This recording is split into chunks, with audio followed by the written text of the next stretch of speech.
नमस्कार दोस्तों, आप सभी का स्वागत है क्राइम गाथा चैनल पर। आज के वीडियो में दो सच्ची घटनाएं हैं। कहानियों को शुरू करें उससे पहले आप चैनल को सब्सक्राइब कर लो। आज की पहली कहानी शमशाबाद की है। ये बात 2014 की है, जब रात के करीब 7:30 या 7:45 बजे का समय हो चुका था। जोधत सिन्हा अपने पड़ोस में रहने वाले एक बुजुर्ग व्यक्ति के पास बैठा हुआ था और दोनों आराम से गप्पे मार रहे थे।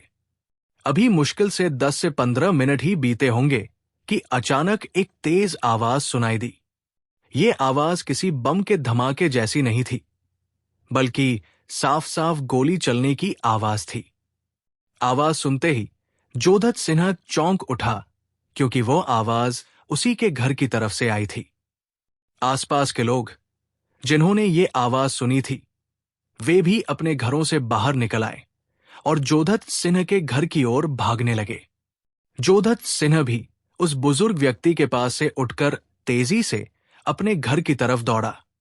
जब जोधत सिन्हा घर पहुंचा तो उसने देखा कि बरामदे में उसके पिता प्रेमचंद, भाई टीटू और टिंकू बैठे हुए थे, लेकिन उसकी पत्नी हेमलता और उसके छोटे भाई बंटू की पत्नी मिथिलेश कहीं नजर नहीं आ रही थी। जोधत सिन्हा के घरवालों ने भी गोली जैसी आवाज सुनी थी, लेकिन उन्होंने इसे गंभीरता से नहीं लिया था। उन्हें लगा था कि शायद कोई पटाखा फोड़ रहा हो। उस वक्त घर में जोधत सिन्हा के 2 मामा और कुछ बच्चे भी थे, जो कमरे में बैठकर टीवी देख रहे थे। आवाज सुनकर वे भी थोड़ी देर के लिए बाहर आए, लेकिन जब कुछ खास पता नहीं चला तो वे फिर से टीवी देखने लग गए। जोधत सिन्हा का मन बहुत बेचैन हो गया। वो अपनी पत्नी को आवाज लगाते हुए कमरे की ओर गया। तभी उसकी नजर सीढ़ियों के दरवाजे पर पड़ी, जो बंद था। ये दरवाजा अंदर से नहीं, बल्कि छत की ओर से बंद किया गया था। वो ये समझ नहीं पा रहा था कि छत पर कौन हो सकता है। उसने तुरंत अपने भाइयों को आवाज दी। टीटू और टिंकू फौरन उसके पास दौड़ते हुए आ गए। अब उन्हें भी कुछ गड़बड़ लगने लगी थी। तीनों ने सीढ़ियों के दरवाजे को खटखटाते हुए आवाज लगाई। जब कोई जवाब नहीं आया तो टीटू और टिंकू ने वो दरवाजा तोड़ दिया। दरवाजा टूटते ही तीनों छत पर पहुंच गए। उन्होंने जो नजारा देखा वो दिल दहला देने वाला था। वहां चारों तरफ खून फैला हुआ था। उसी खून में लथपथ जोधत सिन्हा की पत्नी हेमलता पड़ी हुई थी, जबकि हेमलता की देवरानी मिथिलेश छत पर ही दीवार से टेक लगाए बैठी हुई थी। उसके सामने ही एक तमंचा पड़ा हुआ था। जोधत सिंह लपक कर अपनी पत्नी के पास गया।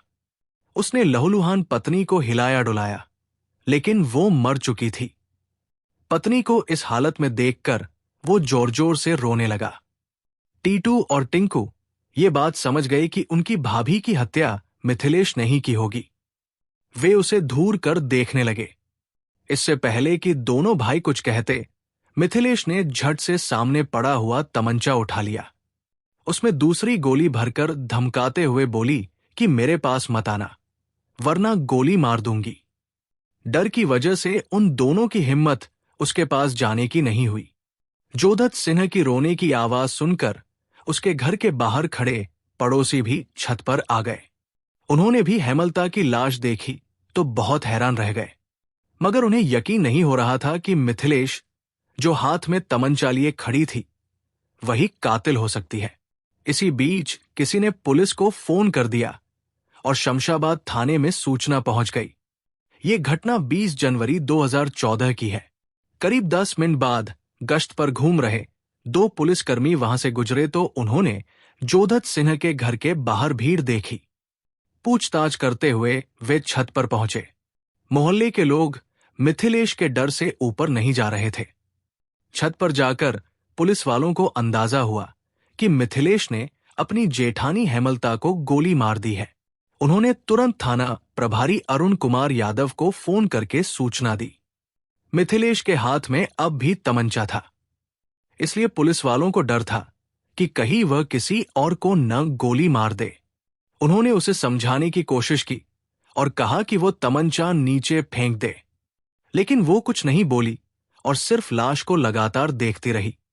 फिर पुलिस वाले धीरे धीरे उसकी ओर बढ़ने लगे। मिथिलेश पुलिस वालों को देखकर बिल्कुल भी नहीं डरी, जबकि पुलिस को यही डर था कि कहीं वो उन पर गोली न चला दे। तभी अचानक एक पुलिस वाले ने लपक कर उसका वो हाथ पकड़ लिया जिसमें तमंचा था। जल्दी से उन्होंने तमंचा छीन लिया और मिथिलेश को हिरासत में ले लिया। जब तमंचा चेक किया गया तो उसमें कारतूस भरा हुआ था। घर में हेमलता की मौत को लेकर चीख पुकार मची हुई थी। थाना प्रभारी ने छत पर जाकर जांच की तो देखा कि हेमलता के सिर में गोली लगी थी और सिर फटा हुआ था। इससे साफ था कि उसकी हत्या गोली मारकर की गई है। हेमलता की लाश के पास से ऐसा कोई सबूत नहीं मिला जिससे लगे कि मरने से पहले उसने कोई विरोध किया हो। लेकिन छत पर बने चूल्हे में एक हथौड़ा मिला जिस पर खून लगा हुआ था। पुलिस ने उसे भी बरामद कर लिया। अब पुलिस और वहां मौजूद हर शख्स के मन में बस एक ही सवाल था कि आखिर मिथिलेश ने अपनी जेठानी की हत्या क्यों की, और वह भी गोली मारकर। इस बीच मामले की गंभीरता को देखते हुए आगरा के एसएसपी शलभ माथुर और एसपी केपीएस यादव भी मौके पर पहुंचे। उन्होंने लाश का निरीक्षण किया और पूरी जगह का जायजा लिया। इसके बाद उन्होंने मिथिलेश और घरवालों से बातचीत की और फिर थाना प्रभारी को कुछ जरूरी निर्देश देकर वहां से रवाना हो गए। एसएसपी और एसपी के चले जाने के बाद थाना प्रभारी ने रात में ही हेमलता की लाश का पंचनामा करवाकर उसे पोस्टमार्टम के लिए आगरा के एसएम मेडिकल कॉलेज भेज दिया। पुलिस पहले ही मिथिलेश को हिरासत में ले चुकी थी। जब उसे थाने लाकर पूछताछ की गई तो उसने बिल्कुल भी डरे बिना स्वीकार कर लिया कि उसने अपनी जेठानी हेमलता की हत्या अपने पति की मौत का बदला लेने के लिए की है। जब उसने हत्या की पूरी कहानी बताई तो वो काफी चौंकाने वाली थी। मिथिलेश का घर उत्तर प्रदेश के आगरा जिले के मलपुरा क्षेत्र के गांव नगला प्रताप में था। वहां के किसान निब्बूराम की वो सबसे बड़ी बेटी थी। निब्बूराम की आर्थिक हालत कमजोर थी, इसलिए वो अपने बच्चों को ठीक से पढ़ा लिखा भी नहीं पाया। जैसे तैसे करके वो परिवार का गुजारा कर रहा था। जब मिथिलेश सयानी हुई तो उसके पिता निब्बूराम ने ज्यादा जांच पड़ताल किए बिना उसकी शादी शमशाबाद थाने के शंकरपुर गांव में रहने वाले प्रेम सिन्हा के बेटे बंटू से कर दी।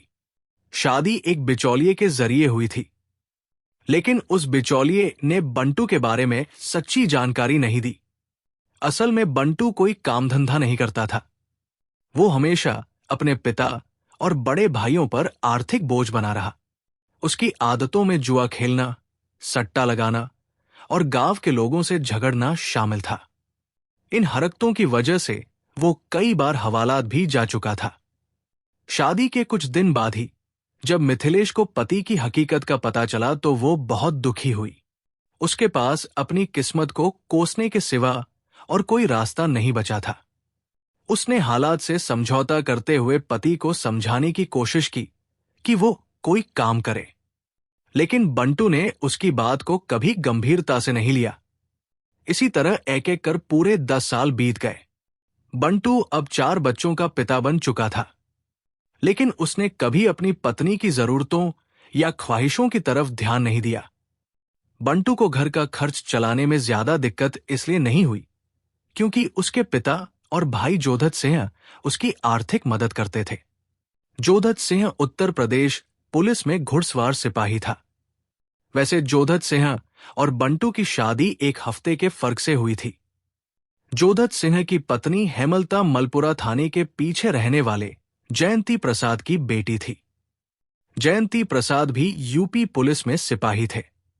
जोधत सिंह 3 बच्चों का पिता था, लेकिन वह चोरी छिपे बंटू की आर्थिक मदद करता रहता था, जबकि हेमलता इसका कड़ा विरोध करती थी। मिथिलेश को रोजी रोटी और कपड़ा तो मिलता था, लेकिन उसकी और भी कई जरूरतें थी। उसका मन करता था कि वो भी अपनी जेठानी की तरह अच्छी चीजें पहने, अच्छे कपड़े और इतने पैसे हों कि अपनी मनमर्जी से खर्च कर सके। ऐसे कई अरमान उसके दिल में छुपे हुए थे। पति की आदतें देखकर उसे लगता था कि जो कमी और अभाव उसके जीवन में है, शायद वे कभी पूरी न हो पाए। शादी को 11 साल हो चुके थे। इन 11 सालों में बंटू और उसके भाइयों की जिंदगी, रहन सहन और समाज में उनकी मान प्रतिष्ठा में बड़ा फर्क आ गया था। बुरे दौर से गुजरने के बावजूद बंटू अपनी गलत आदतें नहीं छोड़ पाया। उसका मोहल्ले के लोगों से अक्सर झगड़ा होता रहता था, जिस वजह से पुलिस उसे कई बार पकड़कर थाने ले जाती थी। तब जोधत सिंह उसे किसी तरह थाने से छुड़वा लेता था, लेकिन अब घरवाले भी उससे तंग आने लगे और उसकी आर्थिक मदद करना बंद कर दिया। तब हेमलता ने बंटू से छुटकारा पाने का उपाय निकाला। उसने अपने पति जोधत सिंह की मदद से आगरा के उच्च पुलिस अधिकारियों को एक पत्र भेजा। उस पत्र में लिखा था कि बंटू, जो उसके पति का सगा भाई है, उसका व्यवहार ठीक नहीं है और अगर वो भविष्य में कोई आपराधिक काम करता है तो उसका जिम्मेदार सिर्फ बंटू होगा, परिवार वाले नहीं। जब ये पत्र एसएसपी को मिला तो उन्होंने इसे थाना शमशाबाद पुलिस को आवश्यक कार्यवाही के लिए भेज दिया। थाना प्रभारी ने बंटू को थाने बुलाया और उसे सीधे रास्ते पर आने के लिए कड़ी फटकार लगाई। तब बंटू ने वादा किया कि आगे से वो कोई गैरकानूनी काम नहीं करेगा। इसके बाद पुलिस ने उसे छोड़ दिया। पुलिस से जलील होने के बाद बंटू घर आ गया। बाद में उसे और मिथिलेश को पता चला कि हेमलता ने ही उसके खिलाफ पुलिस में शिकायत दर्ज कराई थी। इस बात से मिथिलेश के मन में अपनी जेठानी हेमलता के लिए गहरी नफरत पैदा हो गई। वैसे भी बंटू अपने बड़े भाई जोधत सिंह के रहन सहन को देखकर मन ही मन उससे नफरत करता था, लेकिन अब यह नफरत और भी बढ़ गई थी। जोधत सिंह की पोस्टिंग अलीगढ़ में थी। हालात इतने खराब हो गए थे कि जब भी जोधत सिंह अलीगढ़ से गांव आता तो बंटू और मिथिलेश जोधत सिंह और उसकी पत्नी हेमलता से बात तक नहीं करते। बंटू के घर की जरूरतें बढ़ती जा रही थी, लेकिन उसकी आमदनी बिल्कुल कम थी, इसलिए वो इधर उधर से उधार लेकर काम चलाने लगा। लेकिन ये ज्यादा दिन तक नहीं चला। कुछ दिनों बाद कर्ज मांगने वाले भी उसके घर आने लगे और पैसे न मिलने पर उसे तंग करके चले जाते थे। घर में तंगी और मुश्किलें बढ़ गई। इस वजह से मिथिलेश और बंटू के बीच रोज झगड़े होने लगे। गाली गलौज और मारपीट उनकी दिनचर्या बन गई थी। 21 जनवरी 2013 की रात की बात है। बंटू नशे में था। पत्नी मिथिलेश ने उसे खाना खिलाकर सोने को कहा और खुद बच्चों के साथ दूसरे कमरे में सो गई। बंटू बरामदे में सो रहा था। रात करीब 1 बजे जब मिथिलेश बाथरूम जाने के लिए उठी और बरामदे में पहुंची तो उसकी चीख निकल गई। उसका पति खून से लथपथ पड़ा था। किसी ने उसके सीने पर गोली मारी थी। मिथिलेश की चीख सुनकर उसके ससुर प्रेम सिंह और देवर टीटू तथा टिंकू भी वहां आ गए। घर के लोग समझ नहीं पाए कि बंद घर में किसने बंटू को गोली मारी। बाद में मोहल्ले के लोग भी इकट्ठे हो गए। कुछ लोग दबे स्वर में कह रहे थे कि मिथिलेश ने ही अपने नाकारा पति से छुटकारा पाने के लिए लाइसेंसी बंदूक से उसे मार डाला है। वहीं कुछ लोग जोधत सिंह पर शक करने लगे कि वो रात को आया, साइलेंसर लगी रिवॉल्वर से बंटू को मारकर चुपचाप चला गया। लोगों का तो यहां तक कहना था कि जोधत सिंह और मिथिलेश के बीच अवैध संबंध थे और बंटू उनके रास्ते का रोड़ा था, इसलिए उसे हटा दिया गया। हर तरफ तरह तरह की बातें हो रही थी, लेकिन ज्यादातर शक मिथिलेश की तरफ था। लेकिन प्रेम सिंह नहीं चाहते थे कि उनकी बहू जेल जाए, इसलिए उन्होंने गांव के सम्मानित लोगों से बात कर जल्दी से बेटे का अंतिम संस्कार कर दिया और गांव में ये अफवाह फैला दी कि बंटू की मौत ज्यादा शराब पीने की वजह से हुई। मिथिलेश बार बार जेठ जोधत सिंह और ससुर प्रेम सिंह से पति की हत्या की रिपोर्ट दर्ज कराने की मांग करती रही, लेकिन उन्होंने नहीं माना। जब बात पंचायत के सामने आई तो पंचों ने उसे समझाया कि क्योंकि उसका बंटू से रोज झगड़ा होता था, इसलिए पुलिस भी यही मानेगी कि अपने पति की हरकतों से तंग आकर उसने ही हत्या की है। पंचों और परिवार वालों की बात में कितना सच था, ये स्पष्ट नहीं, लेकिन उस वक्त किसी वजह से मिथिलेश ने भी पति की हत्या पर चुप्पी साध ली। बंटू के जाने के बाद मिथिलेश की जिंदगी में एक अजीब सी खामोशी छा गई। अब उसके पास आमदनी का कोई जरिया नहीं था, इसलिए उसे अपने जेठ और ससुर पर निर्भर रहना पड़ता था। वो खुद अपने पैरों पर खड़ी होना चाहती थी, इसलिए घर पर कपड़ों की सिलाई भी करने लगी। लेकिन उससे घर का खर्च पूरा नहीं होता था। उसके सारे बच्चे स्कूल जाने लगे थे, जिससे खर्चे और बढ़ गए थे। अब जोधत सिंह खुलकर मिथिलेश और उसके बच्चों की मदद करने लगा। लेकिन हेमलता को यह सब बिल्कुल पसंद नहीं था। वो सीधे मुंह तो मिथिलेश से बात नहीं करती थी, लेकिन मौका मिलने पर उसे टोकती रहती थी।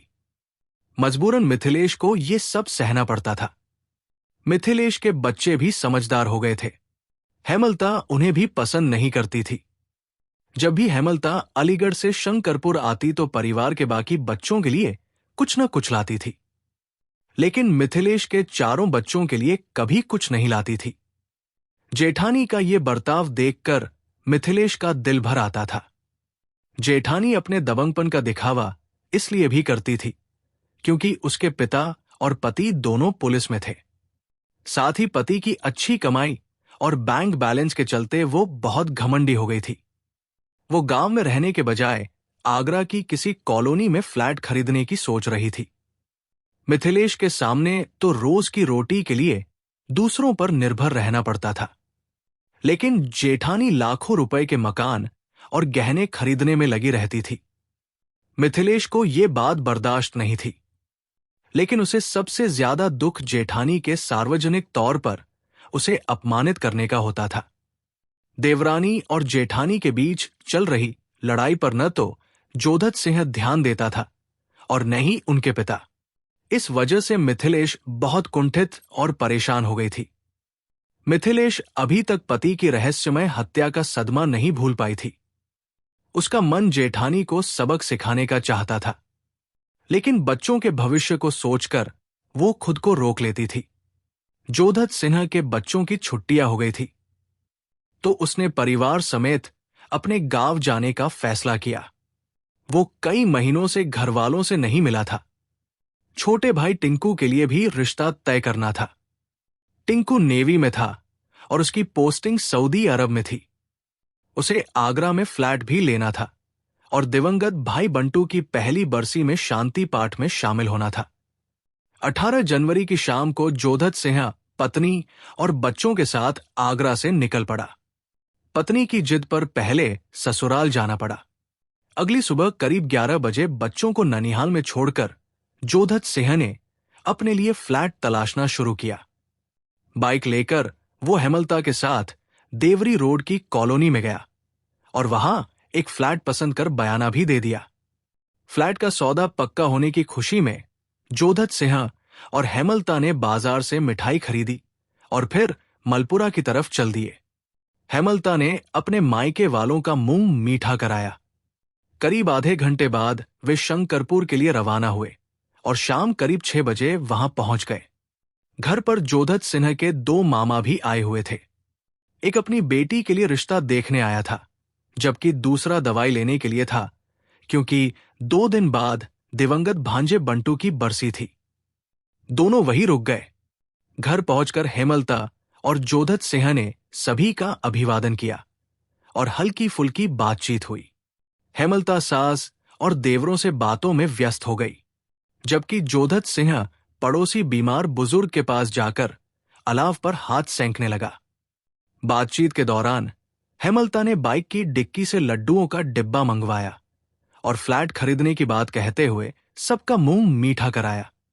इस बीच मिथिलेश का छोटा बेटा अंकित लड्डू लेने के लिए ताई हेमलता के पास गया, लेकिन हेमलता ने उसे डांट दिया। अंकित ने ये बात अपनी मां मिथिलेश को बता दी। मिथिलेश के दिल में हेमलता के लिए जो नफरत थी, वो अब आग की तरह फैलने लगी। उसने अंकित से कहा कि वो कमरे में जाकर टीवी देखे। अंकित कमरे में चला गया। फिर मिथिलेश अपने कमरे में गई। संदूक से पति का तमंचा निकाला। पति ने जिंदा रहते उसे तमंचा चलाना सिखाया था। वो तमंचा छुपाकर छत पर ले गई और वहीं रख दिया। साथ ही हथौड़ा भी छत पर रख दिया था। अब बस सही मौके का इंतजार था। करीब 7:45 जब हेमलता सास और देवरों के बीच से उठकर बाथरूम जा रही थी तो मिथिलेश ने उसके पैर पकड़कर कहा कि वो उससे कुछ देर अकेले बात करना चाहती है। उसने मनमुटाव दूर करने के लिए 10 मिनट मांगे। देवरानी के कहने पर हेमलता ने 10 मिनट देने में कोई आपत्ति नहीं जताई और मिथिलेश के साथ छत पर चली गई। छत पर अंधेरा था। हेमलता के कहने पर मिथिलेश ने बल्ब जला दिया। मिथिलेश ने ठीक उसी जगह बैठना चुना जहां उसने हथौड़ा और तमंचा छुपा रखा था। उसने जेठानी के लिए पटरा उसी जगह बिछाया ताकि उसे नीचे उतरने में आसानी हो। दोनों लगभग 2-3 मिनट तक बातचीत करती रही, लेकिन जब हेमलता को लगा कि मिथिलेश के पास कोई ठोस बात नहीं है तो जैसे ही वो नीचे उतरने लगी, मिथिलेश ने फुर्ती से हथौड़ा निकाला और जोरदार वार किया। हेमलता के मुंह से आवाज तक नहीं निकली। वो बेहोश हो गई और उसका सिर खून से लथपथ हो गया। फिर मिथिलेश ने तमंचा निकाला और नफरत भरी नजरों से उसे देखा। उसने तमंचा हेमलता के सिर पर सटाकर ट्रिगर दबा दिया। एक गोली की आवाज के साथ हेमलता की जान खत्म हो गई। हत्या के बाद मिथिलेश छत की दीवार से पीठ टिकाकर बैठ गई, जैसे कि उसे इस काम से बहुत सुकून मिला हो। थाना प्रभारी ने मिथिलेश से उसकी जेठानी की हत्या पर पछतावे के बारे में पूछा, लेकिन उसने पूरी निडरता से कहा कि उसे कोई पछतावा नहीं है, क्योंकि हेमलता और परिवार के अन्य सदस्य मिलकर उसके पति की हत्या के दोषी थे, इसलिए उसने बदला लिया।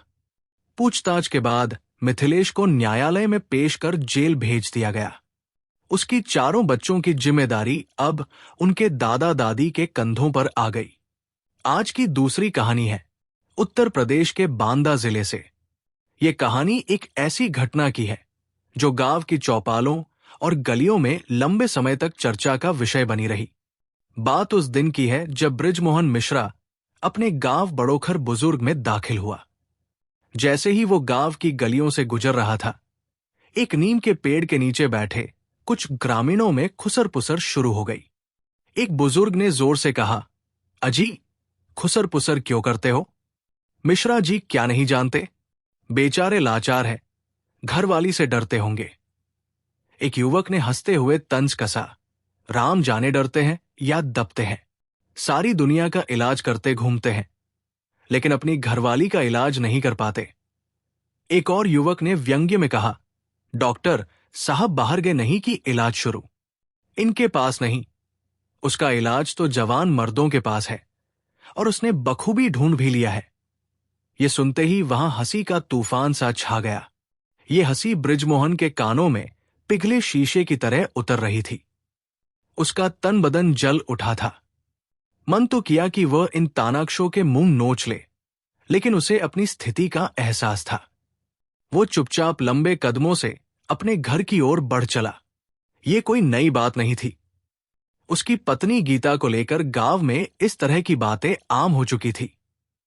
हर बार उसे ही ये ताने सुनने पड़ते थे। आज उसने ठान लिया कि वो गीता से सच का पता लगाकर रहेगा। घर पहुंचकर बृजमोहन ने दरवाजे पर दस्तक दी। थोड़ी देर बाद गीता ने दरवाजा खोला। उसने गीता को ऊपर से नीचे तक देखा। गीता ने तपाक से पूछा, क्या देख रहे हो? बृजमोहन ने गुस्से में कहा, देख रहा हूं। तुम्हें ऐसा क्या है कि सारे गांव में तुम्हारी चर्चा है? गीता ने आंगन में कदम रखते हुए पूछा, कैसी चर्चा? बृजमोहन ने कहा, सुनती तो तुम भी होगी। लोग तुम पर लांछन लगाते हैं। मुझे सच बताओ, क्या है ये सब? गीता ने पलटकर जवाब दिया, मैं सब जानती हूं इन लांछन लगाने वालों को। हमारी तरक्की से जलते हैं। फिर उसने बृजमोहन की आंखों में आंखें डालकर कहा, तुम खुद बताओ, मैं तुम्हें ऐसी औरत लगती हूं? बृजमोहन ने नजरें चुराते हुए कहा, नहीं लगती तो नहीं है। लेकिन वो फिर बोला, पर ये चर्चाएं, ये लांछन? गीता ने तुरंत जवाब दिया, मैंने कहा ना, लोग हमसे जलते हैं। फिर तुम क्यों उनके कहने में आते हो? जब मन करे चुपके से आकर देख लेना, या चाहो तो मैं कहीं चली जाऊं। इतना कहते कहते गीता की आंखें भर आई। बृजमोहन का मन आत्मग्लानि से भर गया। उसे लगा कि वो बिना सोचे समझे अपनी पत्नी को ताने दे रहा है। गांव वाले तो पहले ही गीता के पीछे पड़े हैं और ऊपर से वो खुद तफ्तीश करने लगा। उसने गीता को प्यार से मनाया, गीतू, मैं इन लोगों की बातों पर ध्यान नहीं देता। मुझे तुम पर पूरा भरोसा है। अब तुम भी ध्यान रखना, कोई ऐसी बात ना हो कि लोगों को कुछ कहने का मौका मिले। गीता ने जी बेहतर कहकर बात खत्म की और रसोई में चली गई। दिन यूं ही बीतने लगे। बृजमोहन के दिमाग से गांव वालों की बातें धीरे धीरे निकल गई। वो अपने काम में व्यस्त हो गया। एक दिन वो कई दिनों बाद घर लौट रहा था। वो पास के एक गांव में मरीज देखने गया था, जहां उसे कई दिन लग गए थे। रास्ते में उसे उसकी भाभी 50 वर्षीय सुशीला देवी मिली। दुआ सलाम के बाद जब वो आगे बढ़ने लगा, सुशीला ने उसे टोका, अरे बृजमोहन, सुन तो। भाभी जी, क्या बात है? बात तो बहुत बुरी है, मगर बतानी तो पड़ेगी।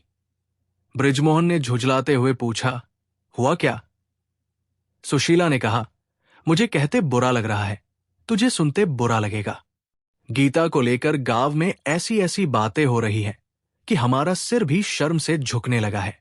तू अंकुश क्यों नहीं लगाता? ये तेरा अकेले का मामला नहीं, पूरे खानदान की इज्जत का सवाल है।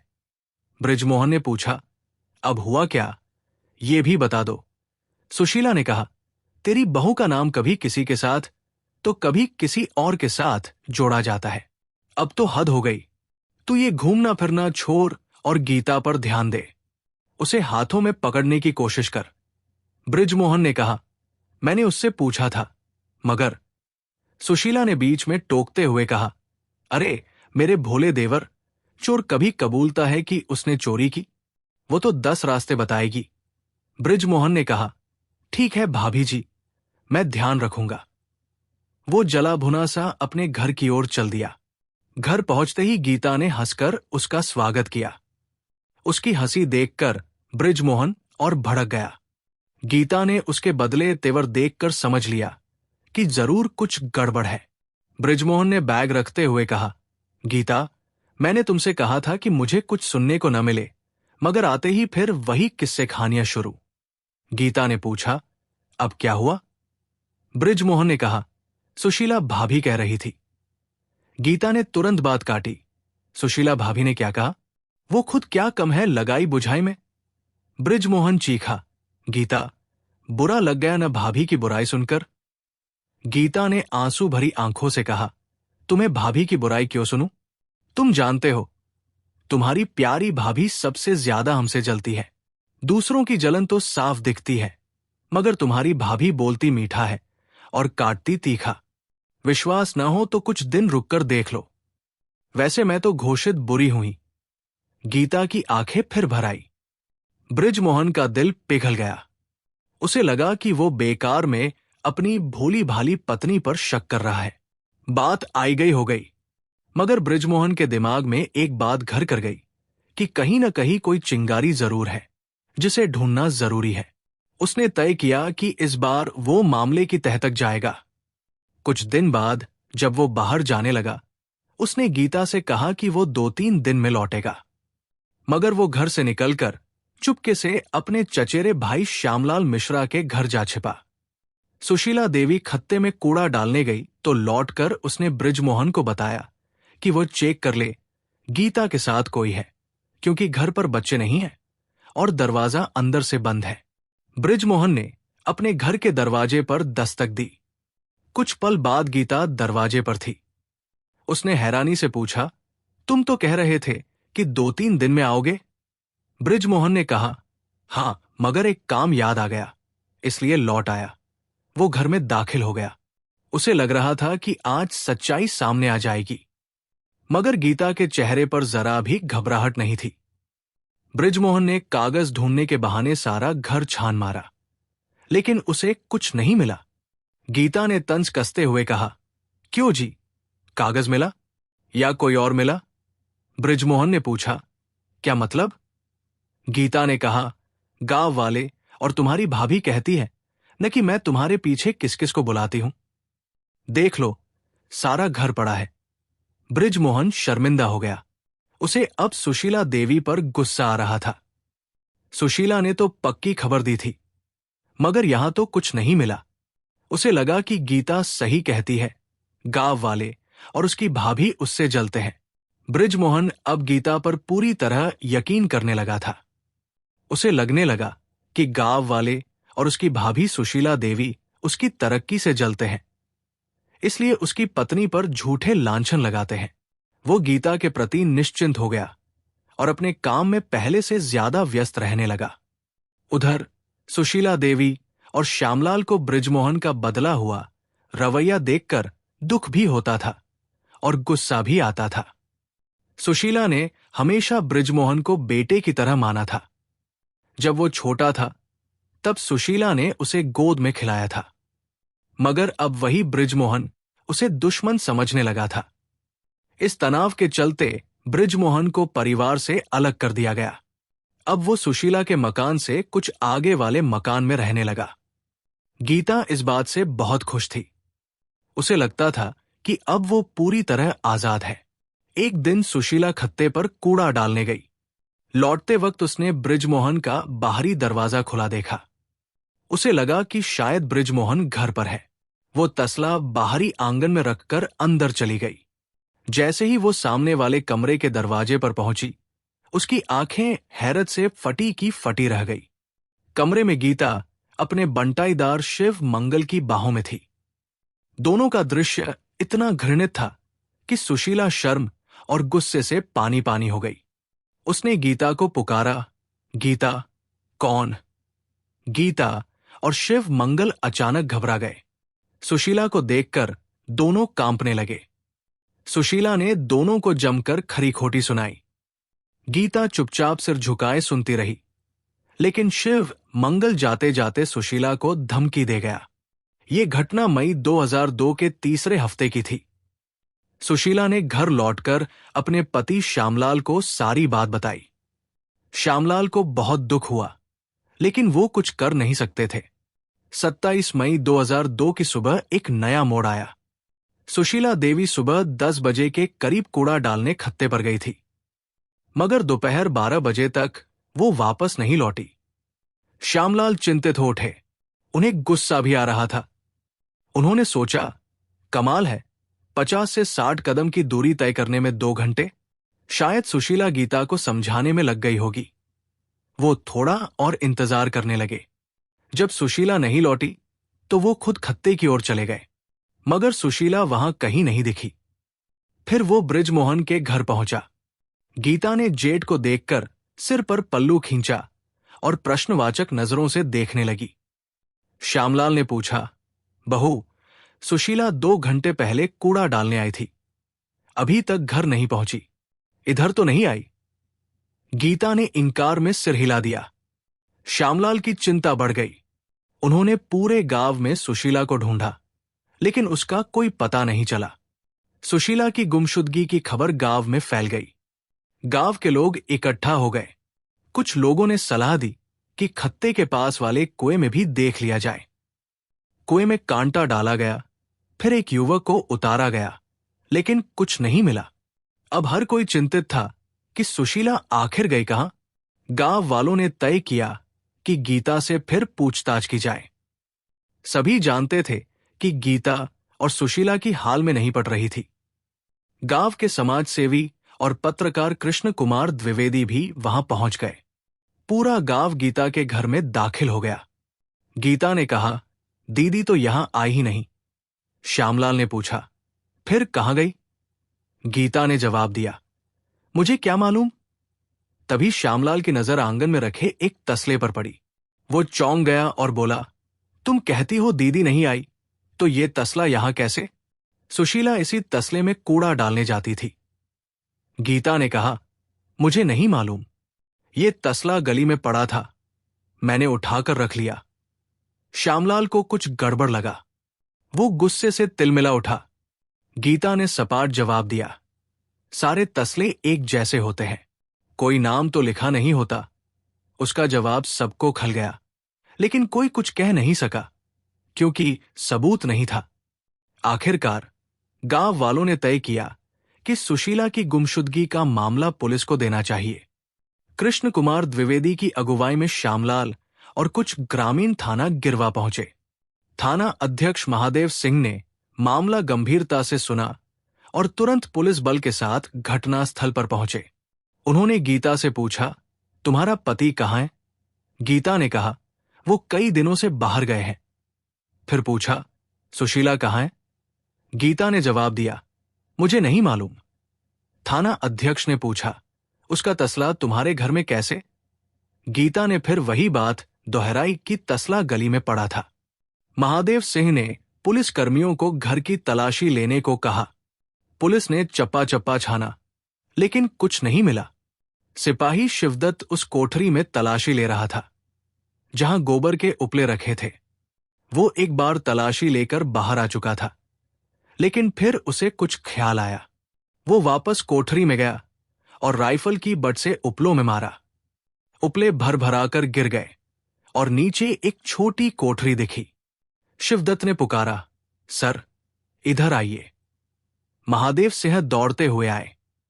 शिवदत्त ने कहा, देखिए, उस दरबे में कोई छिपा है। महादेव सिंह ने चिल्लाया, कौन है वहां? बाहर आ, वरना गोली मार दूंगा। एक साया बाहर निकला। उसे देखकर सब बोले, ये तो शिव मंगल है। महादेव सिंह ने थप्पड़ मारते हुए पूछा, तू क्यों छिपा है? अंदर कौन है? सिपाहियों ने कोठरी में जाकर देखा तो सुशीला की लाश मिली। उसके आभूषण एक पोटली में बंधे हुए बरामद हुए। पुलिस ने गीता और शिव मंगल से पूछताछ शुरू की। पूछताछ में गीता की ऐसी कहानी सामने आई जो एक उन्मादी और मर्यादाहीन औरत की थी। गीता को अलग रहने से सुकून मिला था। वो अपनी मर्जी की मालिक थी। 2 बच्चों को जन्म देने के बाद उसका यौवन और निखर गया था, मगर बृजमोहन ज्यादातर बाहर रहता था और उसकी जरूरतों को नजरअंदाज करता था। एक दिन शिव मंगल, उनका बंटाईदार, घर आया। गीता उसकी मर्दानगी पर फिदा हो गई। अगले दिन जब शिव मंगल फिर आया, गीता ने उसे ललचाया। दोनों के बीच नाजायज रिश्ता बन गया। ये रिश्ता बार बार दोहराया जाने लगा। सुशीला ने जब उन्हें रंगे हाथों पकड़ा तो गीता को डर था कि वह बृजमोहन को सब बता देगी। उसने बृजमोहन को पहले ही शिव मंगल के साथ अपने रिश्ते की झूठी कहानी सुना दी, जिससे वो सुशीला को दुश्मन मानने लगा। 27 मई को जब सुशीला गीता के घर आई, गीता ने उसे भैंस दिखाने के बहाने अंदर बुलाया। वहां शिव मंगल और बृजमोहन पहले से मौजूद थे। गीता के इशारे पर शिव मंगल ने सुशीला को दबोच लिया। बृजमोहन ने उसके पैर पकड़े और गीता ने उसका मुंह दबाया। शिव मंगल ने उसका गला दबाकर हत्या कर दी। लाश को दरबे में छिपाकर उपले ढक दिए गए। आभूषण उतारकर पोटली में बांधे गए। गीता ने शिव मंगल को लाश के साथ छिपने को कहा ताकि रात में उसे ठिकाने लगाया जाए, मगर तसले ने उनका राज खोल दिया। दोस्तों, अगर आपको वीडियो पसंद आया हो तो वीडियो को लाइक कर दो और चैनल को सब्सक्राइब कर दो। जय हिंद, जय भारत।